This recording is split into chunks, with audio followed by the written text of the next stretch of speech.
everybody, and welcome to the first ever Lab Exhibits and Services podcast.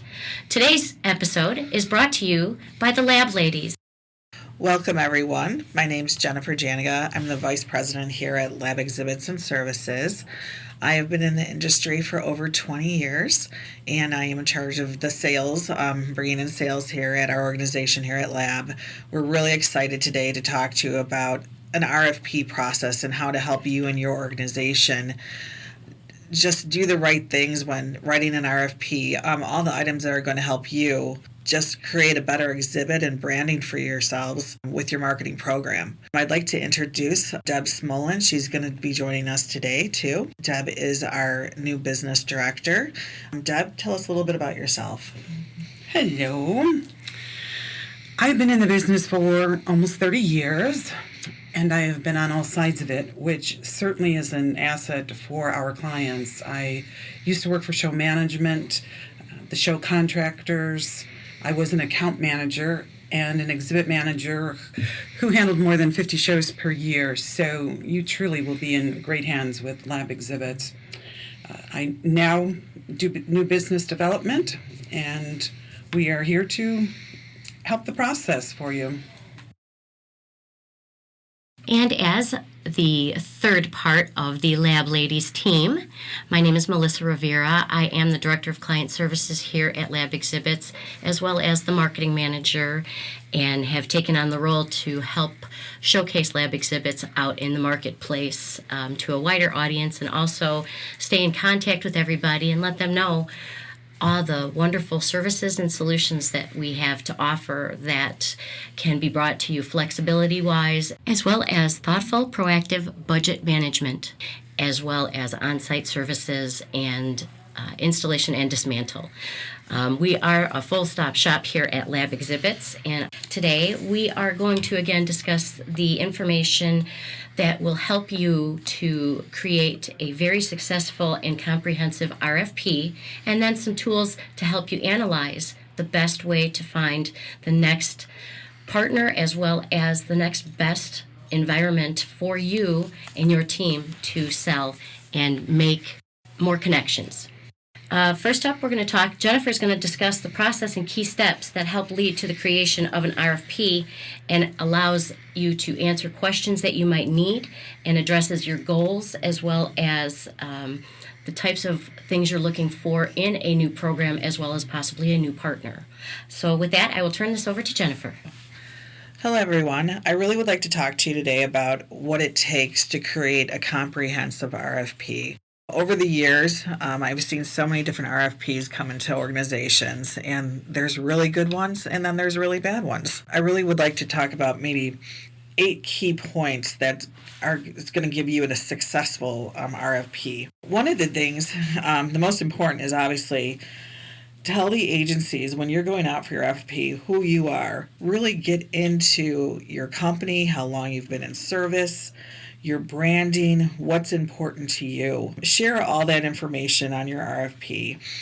Another thing, too, that I've been in the business for a while that I've seen is don't overextend yourself. Don't go out to 15 different companies. You're just going to drive everyone crazy, yourself crazy. Do your research. Pick maybe 5 or 6 companies that you would think would be a good fit for your company. And then also check for chemistry with that company. You really want to have conversations when you're submitting that RFP. Have that initial who's going to be working with us, get on the phone with them, talk about your RFP a little bit, just to see if you have that chemistry and that company would be right for you. I think it's really important to be clear on your goals, your scope, and your budget in your RFP. Talk about it with the ownership of the company. What is your budget? What's your scope? What are your goals? These are going to be all the questions that are going to be based on that of what you need for your trade show exhibit. Be transparent also on your decision criteria and how you're scoring your RFP with all the companies. You really want to be fair with everybody. Be transparent about the process itself with everyone.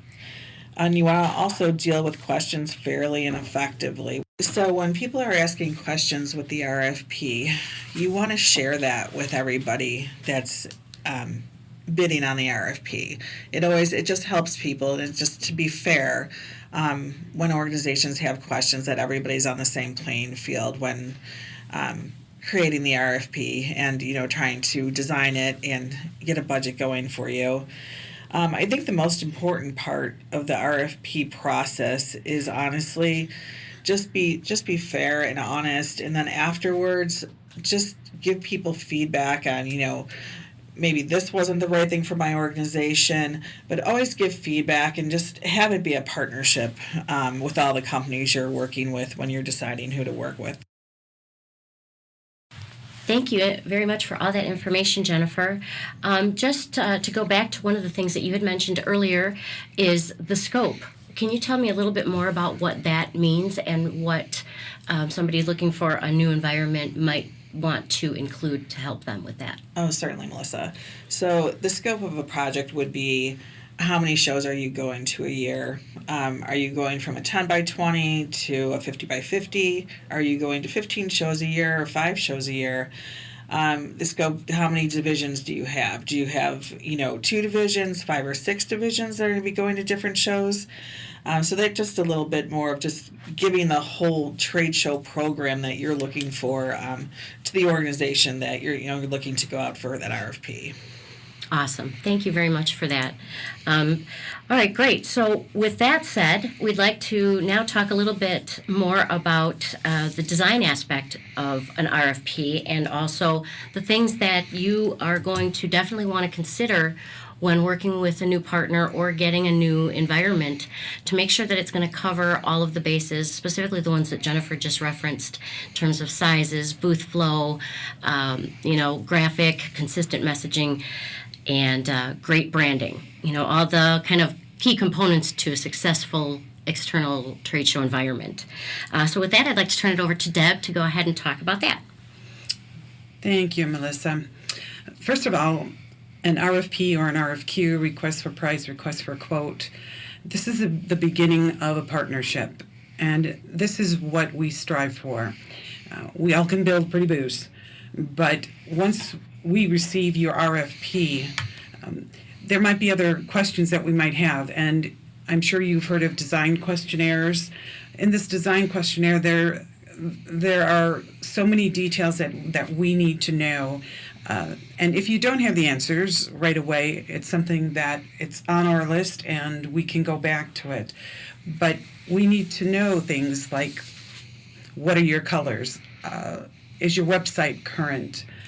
Have you had any rebranding? What types of booths do you have? Are they inlines? Are they islands?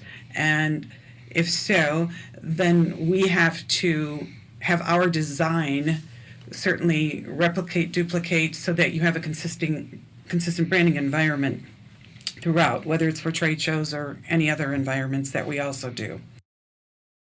So we're going to ask you a lot of questions, and it's because we need to dig deep.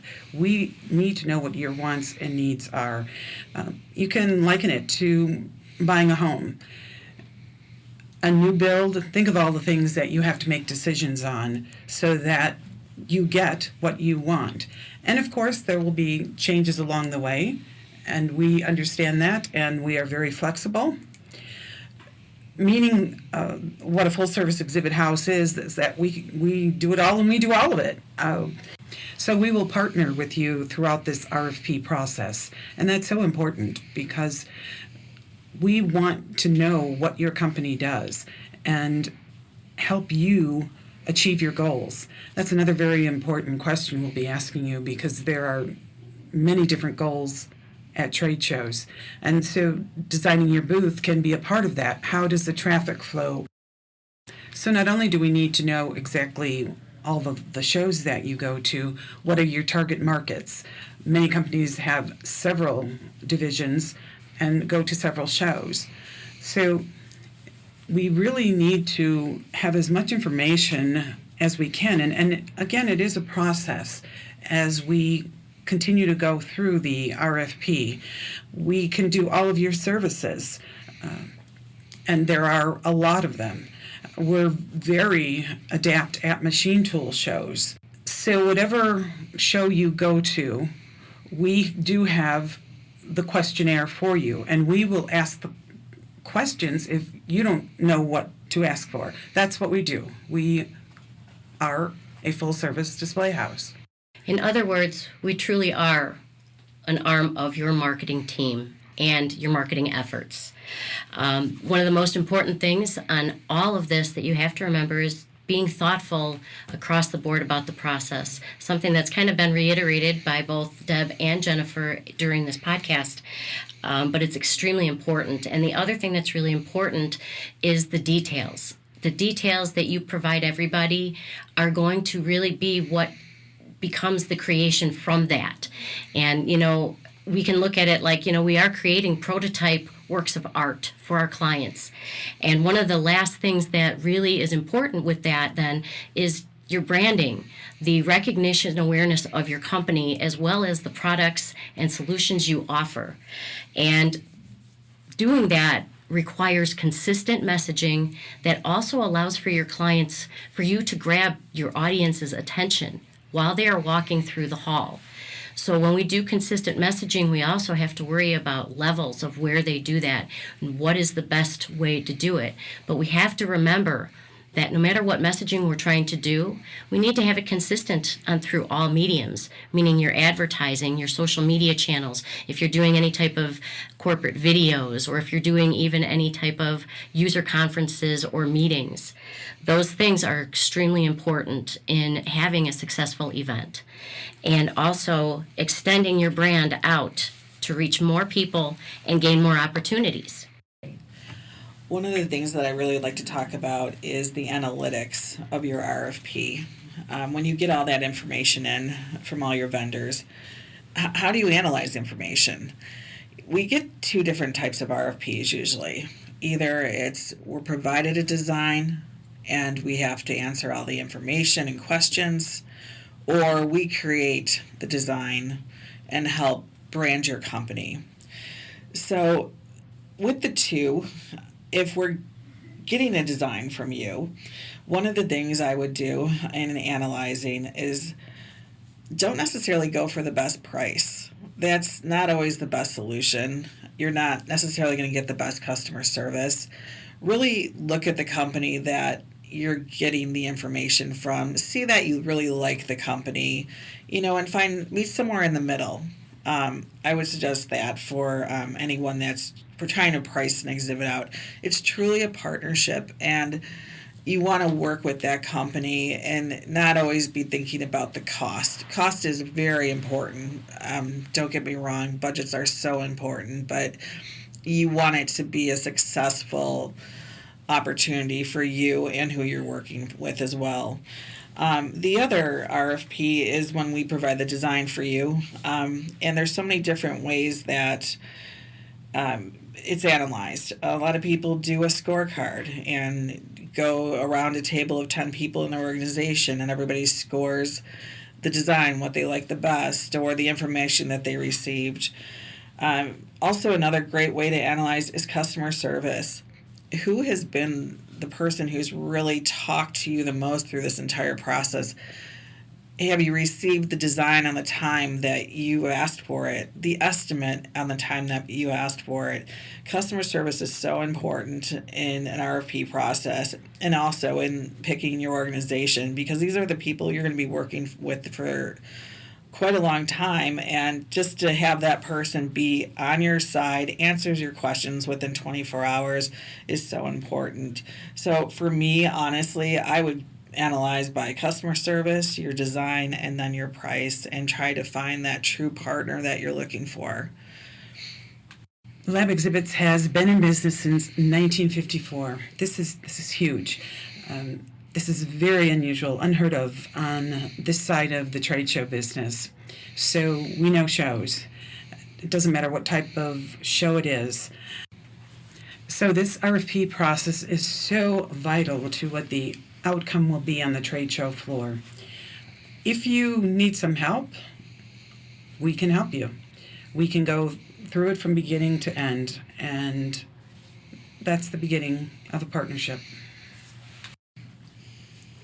And finally, the last thing I wanted to mention that is important at the end of the day is ROI.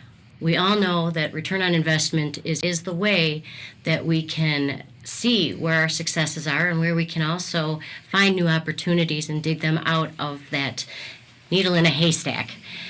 Anyway, with that, being able to provide a comprehensive RFP or get an RFP that covers these things, that is one thing that we want to cover on the RFP as well.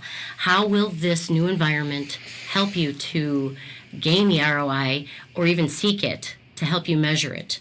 We have all sorts of tools and solutions that can help you with those kind of analytics as well once you get to that part. So, as you can see with all the information that we've brought to you today, the RFP process can be quite daunting. But no fear, we are here to help you no matter what it is. Whether it is running it by us to get some feedback on it, we'd be happy to help you with that and make sure that you are getting all of the information you may need to make a really good, informed, and educated decision on this next step in your process. Well, if you like what you heard today on our podcast, we welcome your feedback and we would love to start a conversation with you. The best way to do that is to send us an email at info@labexhibits.com. Or if you'd like to learn more, please also visit us at labexhibits.com. All rights reserved. No part of this broadcast may be reproduced or used in any manner without prior written permission from Lab Exhibits and Services Incorporated.